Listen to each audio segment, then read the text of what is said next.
Soberano Deus, em nome do Teu Filho Jesus, eu te peço que nos proteja. Nos dê a honra, Senhor, de ir, o privilégio de voltar, que eu nunca deixe chorando quem está a me esperar.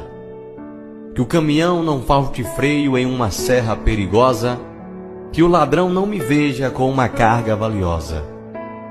Nos proteja de acidente e preserve a nossa vida. Viaje junto comigo nesse caminhão e que tudo só aconteça perante a sua permissão. Senhor Deus, eu te peço em nome de Teu Filho Jesus,